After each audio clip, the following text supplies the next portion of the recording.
Okay, everybody, this is Joseph P. Farrell, and it's news and views from the Nefarium for Thursday, September 20th, 2012. We're still in the year of the apocalypse. It still hasn't happened, but it's not scheduled till December 21st, and they're working hard on it. So anyway, first a little update. I have canceled the members' vid chat for tomorrow night. I'm really worn out from working on the new book. When I first started this book, I had the impression that it was going to be very difficult to write because of the lack of kind of material that I needed to research in order to connect certain dots that I think need to be connected. And now, the further I get into it, the more I keep discovering. So my pile of books on the floor to read and research and annotate has grown exponentially. I've been literally working about, I'd say about 20 hours a day, getting about 4 hours of sleep. So I'm just exhausted, folks, and I apologize for having to cancel the vid chat, but I hope you understand. I'm a bit under the gun to try and get this book done. So I'm nearly done with the pile of books, and I'm looking at them on my table and on the floor. So I hope everybody will bear with me, and we'll be back on the vid chat on October 5th. Anyway, we have two very important stories to talk about. The first is a story from American Free Press, which is kind of an evangelical, it has an evangelical Christian sort of tinge, but the story goes, Vatican suggests one all-powerful bank run by one all-powerful global entity. And we've talked about this before, and I wanted to bring your attention that this is in the news again. This little article appeared in November of 2011, and it was just brought to my attention, but I wanted to refresh people's minds about the fact that the Vatican is part of this effort to ever more centralization of central banking authority, which has been the problem. Centralization of wealth really means that you strip any economy of productivity, and the Vatican has been pushing this idea. Now, there's a very good reason, of course, that the Vatican is calling for a global supranational authority, because it is. Its claims are historically to be that global supranational authority, tied intimately, of course, to the papacy. And I've pointed out before how in 1302, Pope Boniface VIII issued a papal bull called, and that's what it was, called Unum Sanctum. Papal encyclicals are usually titled by the first words in the encyclical. So this encyclical was Unum Sanctum, meaning one holy. And in this encyclical, Boniface VIII comes right out and says, we therefore declare, define, and pronounce that it is altogether necessary to salvation for every human creature to be, and here's the words, subject to the Roman Pontiff. So in other words, the claims of the papacy are absolute, like it or not, and they are still absolute.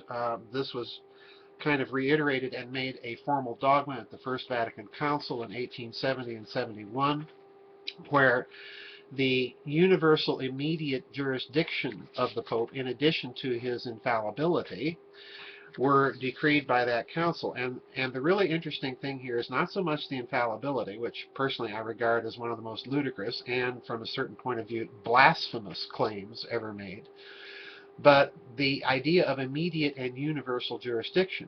This means that in terms of the bureaucracy of the church, the Pope has a jurisdiction that extends to the entirety of the church. And immediacy means that the Pope can step in and completely circumvent the normal bureaucratic chain of command, so to speak, and intervene directly in any affair concerning any individual within the Roman Catholic Church. So in other words, this is a very powerful statement in terms of the papal claims. So in other words, there's nothing really new here, except I want you to notice the pattern that the papacy is attempting to build on all of that enormous moral capital that has built up over the last 2 to 3 centuries to wed itself once again to the high financial power. And indeed, As you're going to discover in the book I'm writing now, Covert Wars and Breakaway Civilizations, the Vatican Bank has always been a very, very crucial component to this post-war supranational financial structure that I believe was put into place to finance or to support the activity of this breakaway civilization, which in turn I believe is another one of these supranational entities, which is why it's very hard to pin down. So anyway, be watching the Vatican, because this is a story that I think is very significant. It's not going to go away. And it's also a story I'm going to suggest that ties very directly into what I've been talking about in previous blogs that I talked about in the previous news and views of the Nefarium, about the amount of obfuscated gold. The Vatican would be one of those entities that would be in a position to know with some accuracy what the actual figures are. And the reason, again, is because the Vatican Bank has acted as an interface between the overworld, between the public world of finance and that underworld of finance that we've seen taking place with the bearer bond scandals. And if you go back far enough, of course, in the Vatican Bank history, you'll discover Roberto Calvi, Michela Sindona, Licio Gelli of Loghe Propaganda 2 in Italy, and all of that involvement in criminal financial dealings, and the Vatican Bank was very much implicated in those dealings. So it's aware of this fraudulent structure. It's been a part of it. It's been a willing, complicit part of that structure, and that structure in turn was put into place to fund the covert activities of what we've been calling this breakaway civilization. Now, let me turn to a completely different subject, and that's Russia. And this comes in an article released by Iranian Press TV, which I think is very interesting.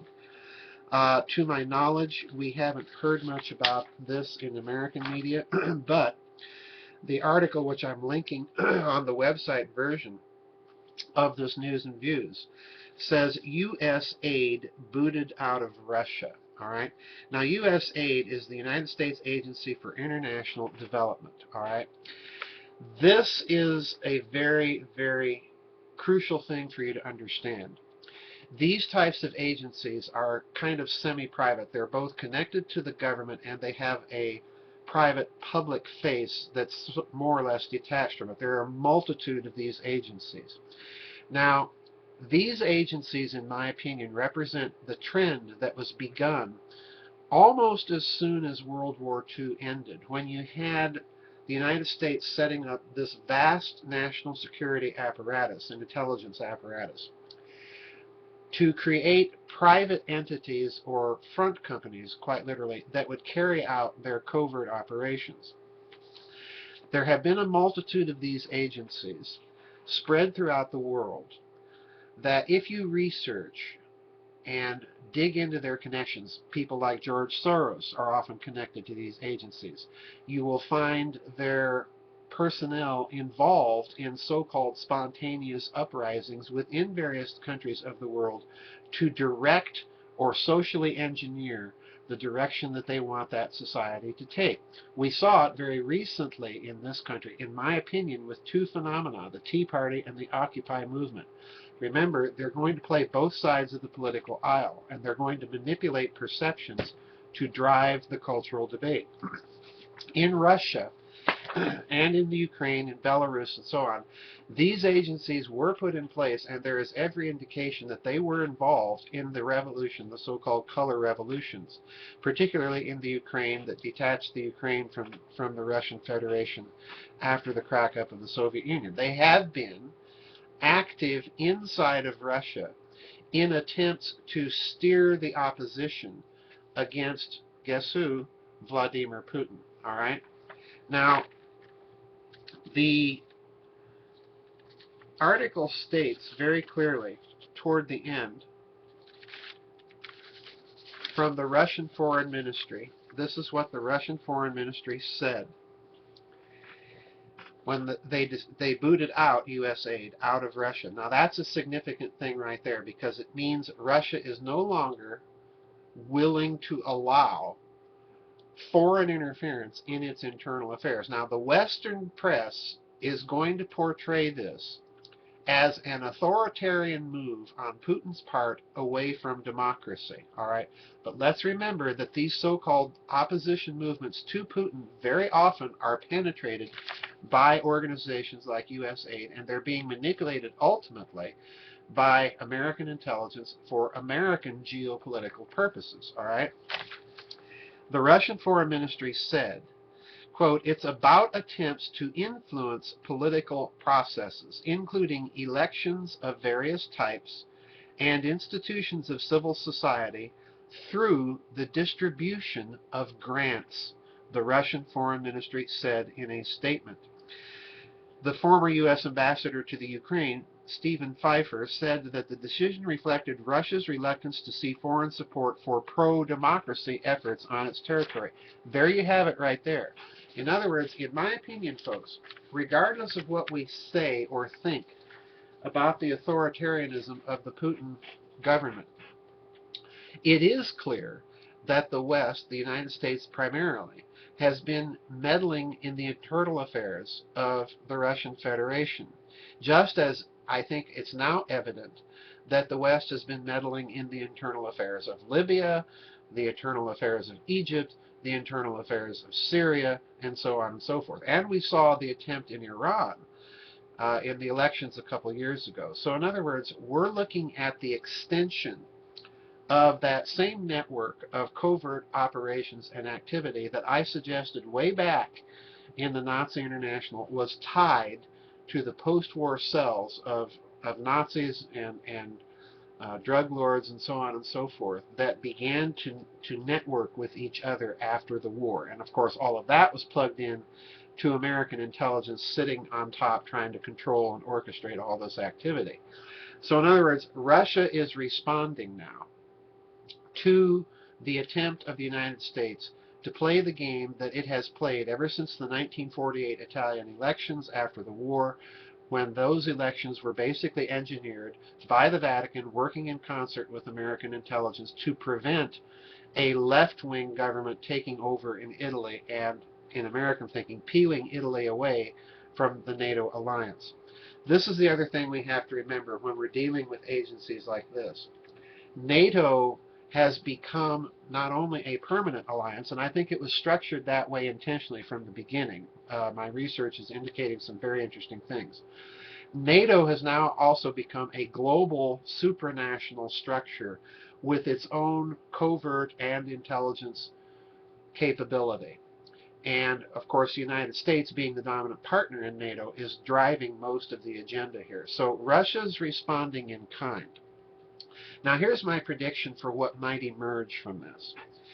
We've seen, I've been talking a lot on the blog site and occasionally in these news and views, we've seen the rise of the Shanghai Accord nations, the so-called BRICS nations, China, Russia, Brazil, India, nations which are on the one hand linked together by common economic and to a certain extent common geopolitical interests.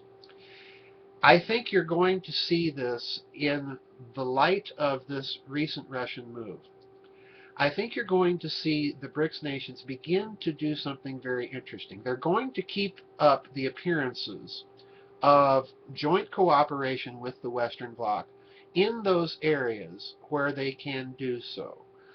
International piracy is one. A friend of mine sent me an article about U.S.-Chinese joint naval exercises to deal with the problem of piracy. All right, they're going to keep doing that sort of thing with the Western Bloc, but I'm going to suggest that within the next 2 to 5 years, you're going to see the Shanghai Accords expanded, and you're going to see them beginning to engage in the same types of covert manipulations of the Western Bloc that the Western Bloc has been doing to them.